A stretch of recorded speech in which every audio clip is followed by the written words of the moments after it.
چې ربیع الاول میاشت دې کې د نبی علیه الصلاۃ والسلام ولادت شوه ده او نبی علیه الصلاۃ والسلام دې دنیا نه لوړ خو لیکن مسلمان خپله تباه شو متد خپله تباه شو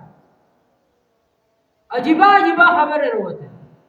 صحابه کرام رضوان الله علیهم اجمعین د دې هر یو فعل هر یو عمل د نبی علیه الصلاۃ والسلام هغه طریقه د نبی علیه الصلاۃ والسلام کیفیت دا ټول خبرې هغه لیدلې وي بیا هغه متي عمل کوي اوس عجیبه خبرې مسلمانانو کې وروته عید میلاد النبی جشن عید میلاد النبی ولادت الرسول صلی الله علیه وسلم د نبی علیه الصلاۃ والسلام ولادت څوک نه مني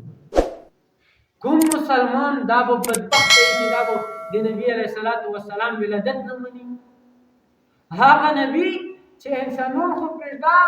ځناورون مخلوقات چې څومره دي هغو د پر رحمت ته هغو د پر رحمت به مسلمان سره نه مني د نبی علیه السلام ولادت ها طریقې غلطې وروته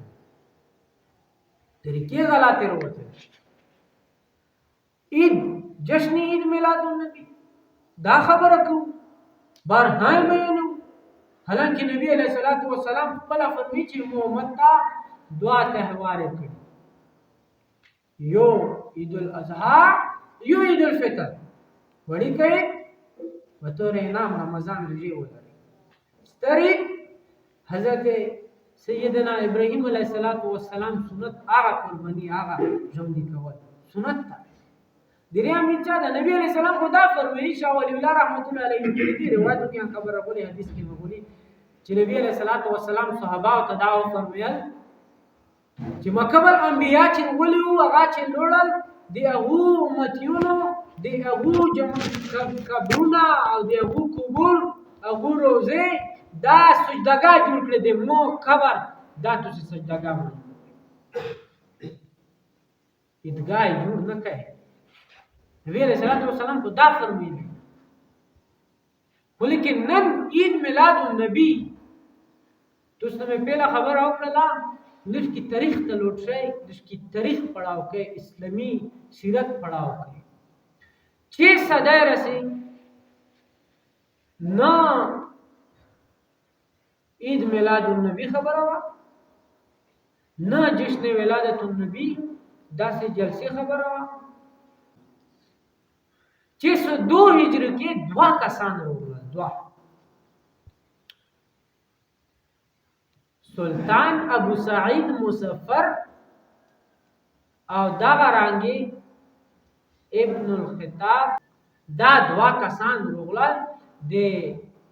درې موضوعات اختیار کړل یو 12 ربیع الاول د نبی علیہ الصلوۃ والسلام ولادت ریزه مقرر کړه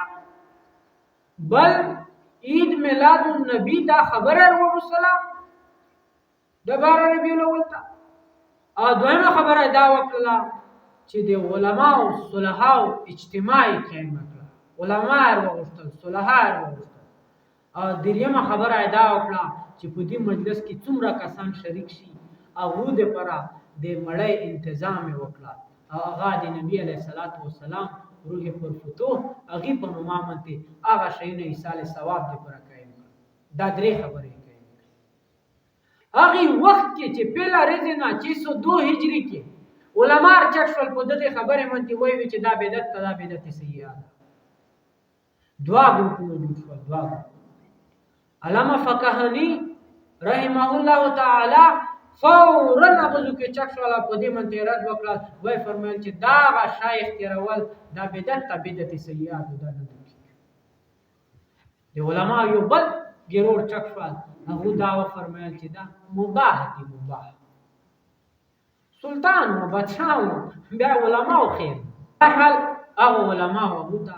د مباح ذکر کړه نو نیم علماء وي چې دا ټیک نیم علماء وي چې علامه فقهانی رحمت الله علیه چې نه بالکل بدعت سیئه ده ویل چې 6 صدای تیر شولې نبی علیہ الصلوۃ والسلام په خپل ژوندۍ کې وصل ګران نه منو کړی یو جشن ولادت یو پروګرام نه نبی علیہ الصلوۃ والسلام نه بعد صحابه کرام رضوان الله علیهم اجمعین او خلفای راشدین دار غولي دي خلفای راشدین دار غولي دي دو د نبی علیہ الصلوۃ والسلام نے ولادت ریز نه منو کړي نو 6 صدینا بعد یو شاعر وغلان مو جیب نر و بسال بل جیب نر و بسال بل جیب نر و بسال به اغا دی دین شعار وګڼل او نن عید میلاد النبی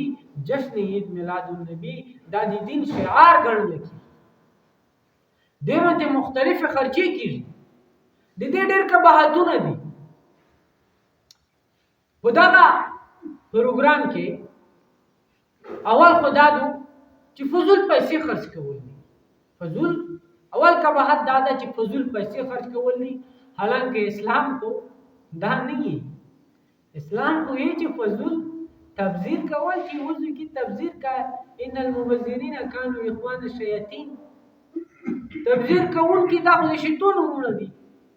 نو دا څومره پیسې او دا لایټونه او دا داله او دا داله د ټول شي نه د خپل پیسې بربادول